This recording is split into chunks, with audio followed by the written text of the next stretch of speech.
ဒီMND TNL လို့လည်းအတူတိုင်ပွဲသွားဝင်ခဲ့ကြတယ်ပိစက်ဆုံးလုပ်ခဲ့ကြတယ်အဲ့တော့ကျွန်တော်တို့တော်လိုင်းကြီးရဲ့တံတန်ပေါ့နော်ဒိုင်းနာကြီးရဟိုTNL တို့ MND တို့ဆိုရင်ဒီလိုအောင်ပွဲမျိုးဒီလိုစစ်ပွဲမျိုးမှာအနိုင်ယူနိုင်ဖို့ဘယ်တော့မှတမိုင်းမှာမရှိခဲ့ဘူးຫນွေဦးတော်လိုင်းကြီးနဲ့အညာတော်လိုင်းကြီးတက်တွေပါဝင်မှုကြောင့်တိုင်းပြည်လူထုထောက်ခံမှုကြောင့်ဒီလိုအောင်ပွဲမျိုးသူရခဲ့တာဖြစ်တယ်အားလုံးပဲမင်္ဂလာပါခင်ဗျခေတ်သစ်ပါမီ channel ကနေကြိုးဆိုပါရခင်ဗျကျွန်တော်တို့ channel ကနေနေ့စဉ်သတင်းထူးတွေကိုတင်ဆက်ပေးနေပါတယ်ခင်ဗျကုန်ပုံကြီးလောင်ကြီးထက်တဲ့ပွဲစစ်တပ်ကိုလုံးဝ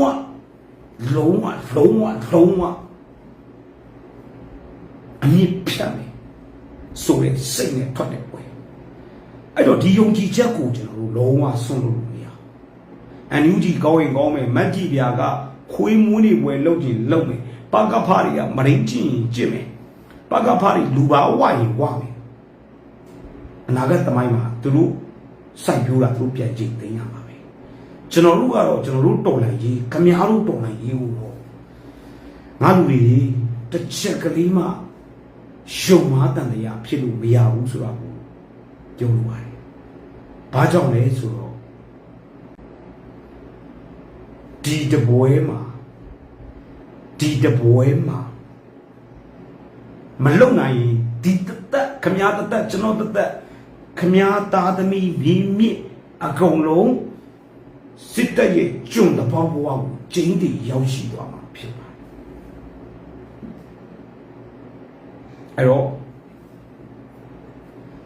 လက်ရှိအခြေအနေကတော့NUG တော်လှန်ရေးအစားပြောမယ်ဗျာတော်လှန်ရေးဘက်ကိုကျွန်တော်သုံးသပ်ကြမယ်တော်လှန်ရေးဘက်မှာဆိုရင် NUG ရှိတယ်NUG နဲ့အတူပေါ့ဗျာတော်လှန်ရေးတပ်တွေရှိပေါ့MOD ပေါ့နော် MOD အောက်ကတပ်တွေရှိLPDF တွေတိကျတပ်ဖွဲ့တွေရှိတယ်တိုင်းရင်းသား EAO တွေရှိတယ်အနေဆုံးဒီ3စုရှိတယ်အဲ့တော့တော်လှန်ရေးဘက်မှာ NUG ဆိုတဲ့အစိုးရအောက်က NUG ရဲ့ MOD တပ်ရင်းများရှိတယ်တိကျ LPDF တပ်ဖွဲ့တွေရှိတယ် BNR တွေ BPL တွေအစားရှိတဲ့တပ်တွေပေါ့နော်ဗမာတပ်တော်SRF SRE အစားရှိတဲ့တွေပေါ့နော်အဲရှိနောက်တစ်ခုကတိုင်းသား EAO တွေရှိတယ်ဒီ3ချောင်းတောက်ရှိတယ်အဲ့တော့ကနဦးတိုင်းသား EAO တွေကိစ္စကိုပြောင်းပြန်လည်ပြောကြရအောင်တိုင်းသား EAO တွေကသူတို့လုပ်တယ်ဆိုတာကိုတော့ကျွန်တော်တို့မြင်မရဒါပေမဲ့မြန်မာလူဦးတော်လှန်ရေးမှာလည်းအစိတ်ပိုင်းတရက်အနေနဲ့ပါဝင်နေတာကိုတော့ကျွန်တော်တို့လုံးဝလက်ခံပြရတယ်30ခုစစ်စင်ရေးလူဟာမျိုးဟာ30ခုစစ်စင်လူဟာမျိုးဟာတိုင်းပြည်တစ်ခုလုံးလုံးဝပြောင်းလဲသွားပြီးတော့စစ်တပ်ကိုအနိုင်တိုက်နိုင်ပြီးလို့ကျွန်တော်တို့ထင်မှန်းအဲ့ချိန်မှာပျော်ရွှင်ပြီးစက်သိမ်းတစ်ဖြန်းတော့အောင်ဝဲကိုဂုဏ်ယူခဲ့ရတယ်30ခုပထမလိုင်းကိုဒုတိယလိုင်းကိုနှစ်ခုလုံးနောက်အဲ့ဒါနဲ့ထပ်တူကေဗရီနီမှာတစ်လေးလုံးစစ်စင်ရေး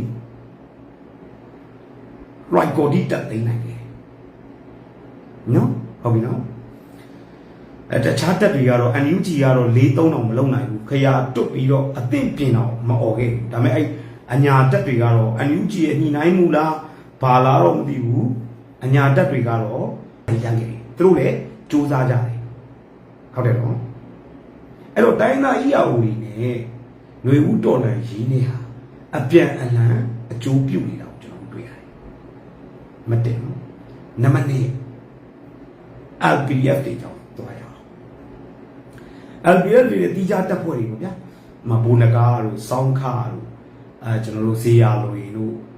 ဒီကျောင်းသားတက်တော်တာ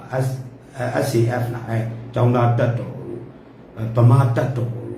အခုနောက်ပိုင်း NRA တို့အခုဝရစေတို့ဇာမနီတို့အဲ့လိုတက်ပြီးရှိတယ်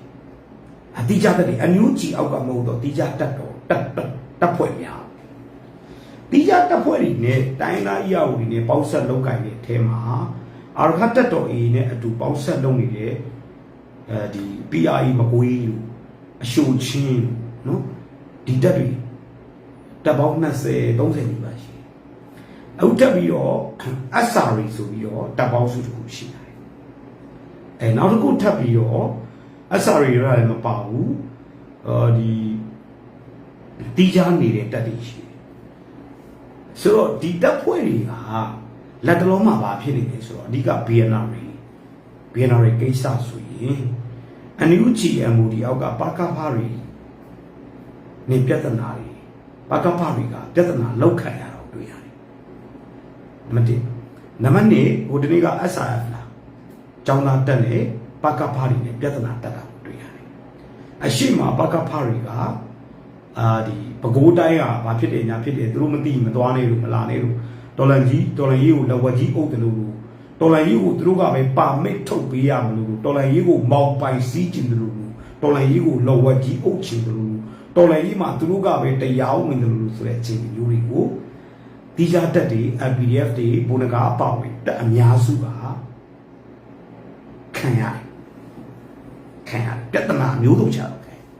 ဒါဘုံနဂါတယောက်တည်းမဟုတ်ဘူးကျန်တဲ့တက်တွေလည်းအများကြီးအဲ့တော့ဟုတ်ပြီအဲ့ဒီလက္ခဏာကိုကျွန်တော်တို့လေ့လာကြအောင်ဆက်စစ်ကြည့်အောင်ကျွန်တော်တို့တော်လှန်ရေးဆိုတာကဖိနှိပ်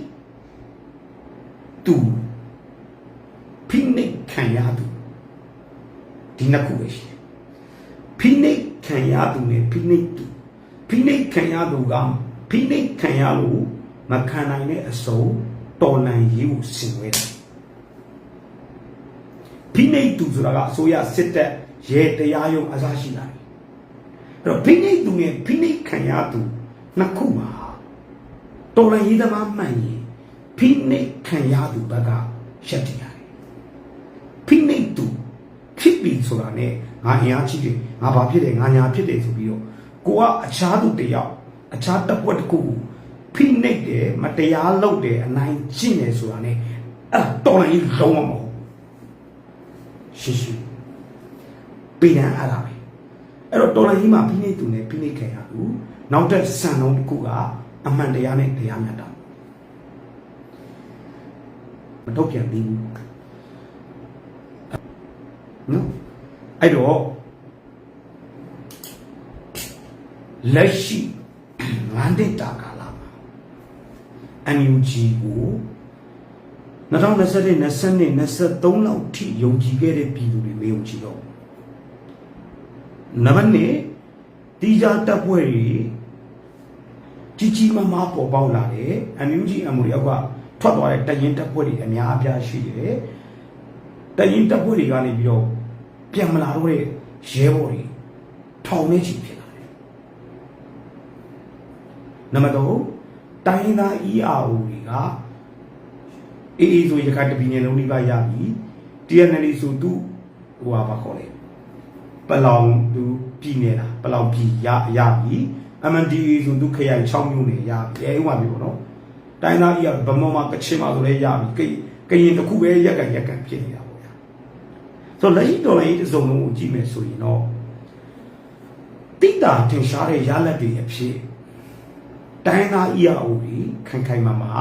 ခြေကုပ်ရယူနိုင်တာကိုတွေ့ရတယ်ခြေကုပ်ရယူသွားနိုင်တယ်ငွေဦးတော်လိုင်းရင်းနဲ့အတူတိုင်းသား ERO တွေတော်တော်များများရှင်းရွင်အမျက်ထွက်တယ်ကွာအမျက်ထွက်တယ်အမျက်မထွက်ပဲနဲ့စုပ်ပြတ်တက်ပြီးတော့ဘောကပြတ်သွားတာကစကိုင်းမကွေးအညာသားပြဿနာပေါင်းစုံနဲ့ပြဿနာပေါင်းစုံနဲ့အညာသားတွေကိုအညာသားတွေအညာခံရပြီလားဒါတွေအမြဲတမ်းထွက်တယ်အဲ့တော့ကျွန်တော်တို့ဗာဆက်လုပ်ကြမယ်9နှစ်ထိမှတရုံးစားမှန်းချီမှန်းမသိနဲ့တုံးစားမှန်းချီမှန်းမသိတော့ကျွန်တော်လည်းမတတ်နိုင်ခင်ဗျားတို့ကိုယ်အုံနောက်နဲ့ကိုစုပ်ဖြတ်ဒီတော်လေးကိုဘယ်သူထောက်ခံလဲဘယ်သူမထောက်ခံဘူးကျွန်တော်ပြောနေတိုင်းအမှန်လည်းမယူဆဘူးကျွန်တော်ပြောတိုင်းလည်းအမှန်လို့မယူဆဘူးနော်လိလာပါသုံးသက်ပါလိလာပါသုံးသက်ပါစင်ကြင်ုံတရားနဲ့ဉာဏ်ပညာနဲ့ရှေ့ဆက်ပါအဲ့တော့အရက်ရက်နေပြီးတော့သတင်းတွေကိုကြည့်ရင်တော့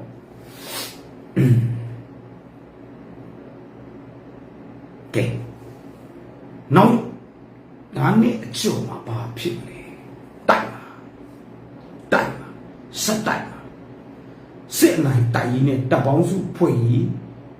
စစ်နိုင်တိုက်ရင်းနဲ့တပ်ပေါင်းစုဖွဲ့စည်းရေးဒါမှသာလေဒီတော်လေးနိုင်မယ်ဆိုတော့ကျွန်တော်ရောအန်နာရီရောခိုင်ခိုင်မာမာရှုံချတယ်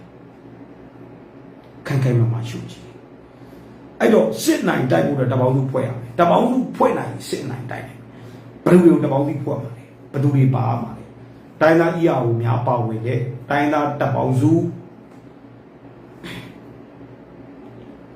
ဆိုတော့ပြောနေရတယ်အကောက်ပေါင်း3,000နဲ့2,000နဲ့5,000နဲ့945ကရှိသွားတယ်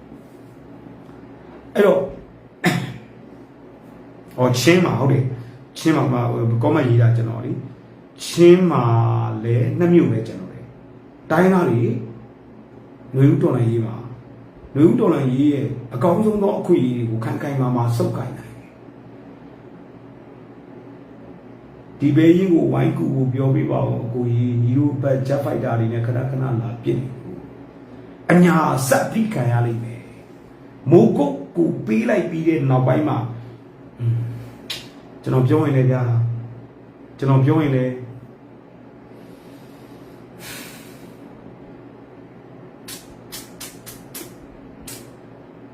အဲ့တော့ကျွန်တော်တခါလေးပြောပြမယ်စက်တိုက်မှာဖြစ်တယ်စက်တိုက်ဖို့အတွက်အောင်ပွဲရဖို့အတွက်တပေါင်းစုနဲ့စစ်နိုင်တိုက်ရေးဒီနှစ်ခုကလွဲဖက်စစ်တပ်ကိုအကြမ်းင်းစင်တာလေမိုင်တွင်းဆက်နေအောင်ဖြစ်တယ်စစ်တပ်ကနောက်ဆုတ်လို့မရတော့စစ်တပ်နောက်ဆုတ်ရင်ဆွေစဉ်မျိုးဆက်အကုန်မသားပေါ့ပါကျိုးစီတိုက်ရမှာဒီကောင်တွေနောက်မဆုတ်တော့ကျွန်တော်တို့ဘက်ကလည်းအိမ်ပြန်လို့မရတော့ကဲဒီပွဲက0 centတိုင်းပြည်ကိုလုံးဝဖြိုချပလိုက်ရမှာအစ်တီဆောက်ရမှာမရဘူးနောက်ပြီးတော့ပြည်သူလူထုတော်လှန်ပြည်သူတွေကတော့ပြောလို့တော့အချောင်းသမားကြီးပြည်သူလူထုကောင်းစဉ်အောက်မှာနေပြီးတော့ခေါင်းစဉ်ပြည်သူတို့ကောင်းစဉ်တက်ပြီးအချောင်းပျော်ပါပျော်မြူးနေတဲ့ဟာဒီတစ်ခေါက်ကျွန်တော်တို့ထိရောက်ကြတယ်ပါခင်ဗျားတို့ဒီလမ်းကိုမသွားပါနဲ့ပြောရင်မသွားပါနဲ့